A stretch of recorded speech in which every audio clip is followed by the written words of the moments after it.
On the news tonight, Governor Adeleke replies former Governor Aregbesola over threats to unseat him in 2026. United Nations, other world leaders mourn as Buhari's remain laid to rest. President Tinubu orders full compliance with new US visa policy. And on the foreign scene, scores die as Sudan erupts in new wave of violence. Good evening and welcome to Major Report on OSBC TV. I am Kayode Adebayo. Osun State Governor Senator Adeleke has reacted to threats by the former governor, Mr. Rauf Aregbesola, to remove him from office in 2026, reminding him that the state is still suffering from the inhuman maladministration he inflicted on the state while in office.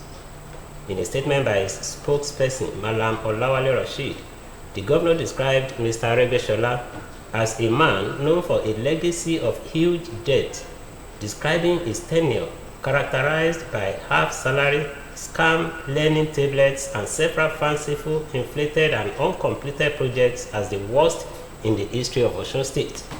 The release added that the boast of Mr. Aregbesola about 2026 is a symptom of a troubled mind with a wrong vision, battling his benefactor and haunted by the pains and suffering inflicted on millions of people through his anti-people policies and programs. He reasoned that the best for him to do is to be remorseful and tender public apologies for his years of maladministration instead of threatening the governor who is clearing the mess he left behind after his 8 years of misrule. The governor who noted some anti-people policies of Mr. Aregbesola, including misapplied contributory state pension fund and cooperative deduction fund, said the former governor has no moral right to attack the governor who is now clearing the unjustified debt and rehabilitating brutalized Osun workers. While stating that Osun people know their present and past governors, he maintained that they are smart enough to know that the worst era for the state is that of Mr. Aregbesola. In another development, Governor Adeleke has expressed pain over the passing of former President Muhammadu Buhari, describing the late Nigerian leader as a patriot who contributed immensely to national development. The governor, through a release by his spokesperson, Malam Olawale Rashid, extends heartfelt condolences to President Bola Tinubu on the devastating loss, saying that Nigeria has lost a distinguished leader who gave his all for the country's progress. He described the former President Buhari as a watchword for integrity with inspiring honesty and selflessness in public service, adding that Nigeria has lost one of its finest leaders whose contributions to nation building is unquantifiable. He commiserated with former First Lady Mrs. Aishat Buhari, surviving children and immediate family who lost more than just a father and confidant, but an embodiment of integrity who brought so much difference to governance in Nigeria. While extending sympathy to his counterpart in Katsina State, Governor Dikko Rada, the Emir of Daura, and the people of Katsina State, Governor Adeleke prays for the repose of the soul of the late leader, while hoping that Allah comforts everyone impacted by this monumental loss. The United Nations has joined global voices in mourning the passing of Nigeria's former President Muhammadu Buhari, who died in a London hospital at the age of 82. In a statement released through his spokesperson, Stephane Dujarric, UN Secretary General Antonio Guterres expressed sadness to learn of the passing of the former president of Nigeria. The UN chief lauded Buhari's contributions not only to Nigeria's sovereignty and development but also to wider regional peace efforts, noting his commitment to the sovereignty, stability, and development of his country.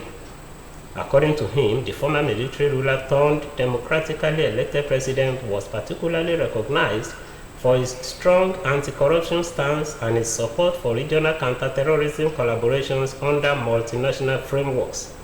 The Secretary General also described Buhari as a strong advocate for multilateral and regional cooperation, a quality that cemented Nigeria's leadership role within the economic community of West Africa states during his administration. In New York, UN Deputy Secretary General Amina Mohammed also visited Nigeria House to pay her respect where she signed the condolence register and offered heartfelt prayers for the late leader's soul.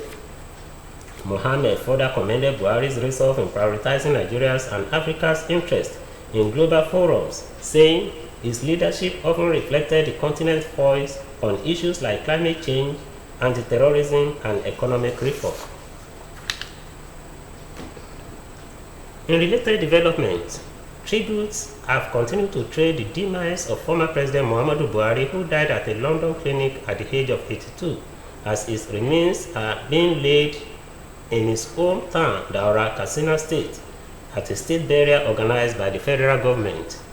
Those who spoke in separate interviews with OSBC News, including comrades Wahid, Lawal, and Mashood Fadare, said the former two-time leader served Nigeria to the best of his ability, and history will always be there to judge every leader.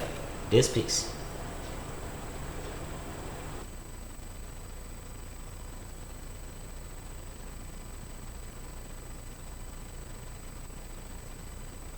He served Nigeria as a military head of state and two-time president, elected president of Nigeria.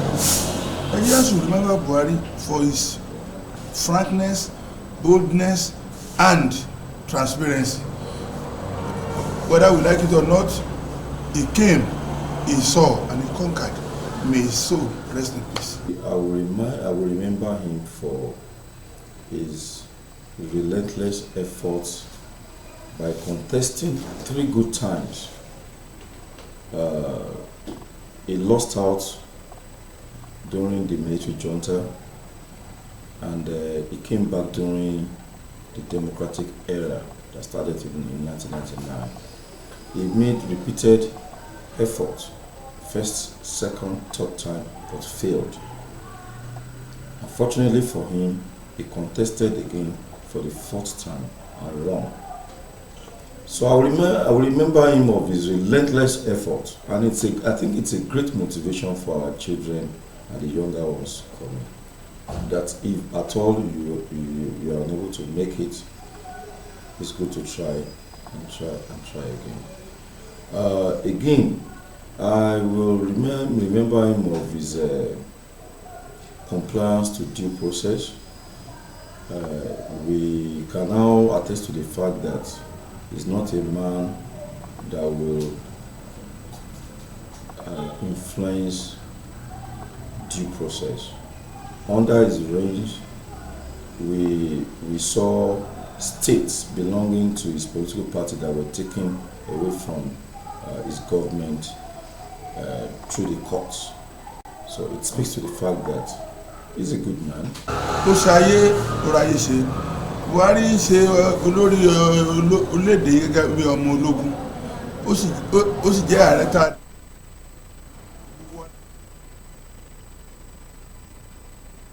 nínú ètò òṣèlú ilẹ̀ wa. Ààrẹ Buhari ó ti wáyé, ó ti ṣayé, ó sì ráyé ṣe. Èmi á rántí olóògbé ààrẹ wa fún. Sincerely apologize for that mix-up. It was due to technical hitch. In the meantime, as the nation mourns the passing of former President Muhammadu Buhari, the Catholic Archbishop of Lagos, Alfred Martins, has called on the government and stakeholders to urgently reform Nigeria's ailing healthcare system. In a statement issued on Buhari's burial, Archbishop Martins expressed deep condolences to the late president family and the Nigerian people. He used the occasion to spotlight the long-standing failures in the nation's health sector, drawing a link between the late president's death in a London hospital and Nigeria's over-reliance on foreign medical care. Recalling the public outcry by former First Lady Aisha Buhari over the poor state of the State House clinic during her husband's tenure, the Archbishop described the situation as indeed a shame. Archbishop Martins noted that Buhari's death marked the 2nd time a sitting of former Nigerian president has died in a foreign hospital, referencing the 2010 passing of President Umaru Musa Yar'Adua in Saudi Arabia. He decried the inequality in access to health care, saying the wealthy can seek treatment abroad while ordinary citizens are left to die from preventable diseases. He concluded by urging the government to view Buhari's death as a wake-up call to make urgent and strategic investment in Nigeria's healthcare system. Meanwhile, as the stool of Olubadan of Ibadan land and Awujale of Ijebu land remain vacant following the demise of the revered monarchs, Nigerians have called on the government not to politicize the selection process but follow the due process and due diligence so that the right persons will ascend the thrones. This is the view of some social affairs commentators, including Dr. Yinka Andrews and Dr. Soji Akinpelu, while speaking with OSBC News. They noted that the traditional institutions play formidable roles in the society, hence the need to ensure that the right persons ascend the thrones. They speak. Tradition B. Let us do things the way it had been done so that it can turn out the way it had been turning out good for the people of that community. So if you ask me, we have missed the two very correct and important kingship in Yoruba land. But like I said, it is the ascendancy now that we have to contend with. That of Ibadan is a done deal. In fact, it's already sacrosanct. There is no way politics got in, but it has been settled. But that of Ijebu, they mark my words, politics will set in there. These traditional rulers, they have important role to play in government, and it is my candid advice to government to make sure that they are brought back into government so that we can see solutions to most of our problems. Look at the issue of security. When you incorporate the traditional rulers into government, you will find out that this issue of insecurity will be reduced to the barest minimum. Honestly speaking, most problems we are having, traditional rulers know their people. They know when strangers come into their domain. And, you know, if they leave this issue of security to traditional rulers, we will have gotten a solution to it. The United States government has issued a stern warning to visitors overstaying their visas, cautioning that such infractions could lead to immediate deportation and a permanent ban from re-entering the country. The warning followed a series of new immigration policies and visa restrictions targeting Nigerian travelers rolled out under the administration of President Donald Trump as part of his outlined immigration agenda. The announcement came on the heels of recent changes to U.S. visa policy for Nigerians as the U.S. revised its visa reciprocity framework, limiting non-immigrant and non-diplomatic visas for Nigerians to 3-month single-entry permits. Additionally, the U.S. rolled out several new surcharges and fees for travelers under the visa waiver program. Since taking office, President Trump has pushed forward a string of executive orders designed to fortify the U.S. immigration system, while his administration has consistently advocated for tighter screening of visa applicants and the removal of undocumented immigrants. He has repeatedly stated that the policies are intended to prevent the entry of individuals who pose threats to national security or show hostility towards the U.S. Meanwhile, President Bola Tinubu has directed all relevant federal agencies to ensure full compliance with international protocols following recent changes in United States visa issuance policies affecting Nigerian citizens. The directive comes days after the U.S. Department of State updated its non-immigrant visa policies for several countries, including Nigeria. According to the new guidelines, most non-diplomatic, non-immigrant visas issued to Nigerian citizens will now be valid for only 3 months and will allow just a single entry into the United States. Reacting to the development in a statement by his spokesperson, Bayo Onanuga, President Tinubu disclosed that the United States government officially communicated that its decision is based on 2 principal factors, namely the current rate of visa overstays by Nigerian nationals and the need for reliable access to their records. In response, President Tinubu then directed all federal agencies to ensure full compliance with Nigeria's international obligations and to strengthen intergovernmental cooperation in authenticating the identities of individuals seeking consular services abroad. The president also urged Nigerians living overseas to obey the immigration laws of their host countries and to uphold the integrity of the permits and privileges granted to them under the laws of those jurisdictions. At least 27 farmers, including men and women, have been reportedly killed in a fresh attack by gunmen in Bindin Jebu of the Tahos community in Riyom local government area of Plateau State. According to the villagers, the attack left many people injured, with several rushed to the hospitals, including Jos University Teaching Hospital and Plateau Hospital. The chairman of Riyom local government area, Bature Shua, acknowledged the incident but could not give the casualty figure at press time, saying he was on his way to the attacked community. The national president of Berom Youth Molders Association, Dalop Solomon, also confirmed the killings to newsmen, adding that the gunmen, suspected to be members of the Fulani ethnic group, stormed the community, shooting sporadically and setting several houses ablaze. He said all corpses had been deposited at the hospitals, while security agencies including Operation Safe Haven and the State Police Command have yet to issue any statement on the situation. The attack has once again highlighted the security challenges in Plateau State, where communities have been targeted by armed groups in recent times. You are welcome to our sports segment.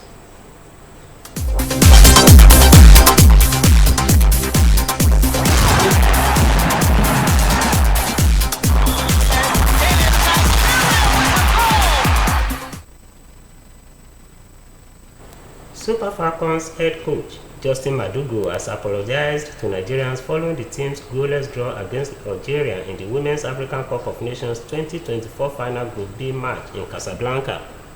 The match ended without goals despite Nigeria's efforts to secure a much-needed win, as the result has left fans frustrated as expectations remain high for the country's most successful women's football team. Speaking after the game, Madugu acknowledged the disappointment by taking responsibility for his side's not too impressive performance amid the Super Falcons' bid for a record 10th title. Super Falcons edged Botswana to reach WAFCON quarterfinals. Despite the draw, the Super Falcons secured qualification to the quarterfinals of the tournament following victories in the two earlier Group B matches against Tunisia and Botswana.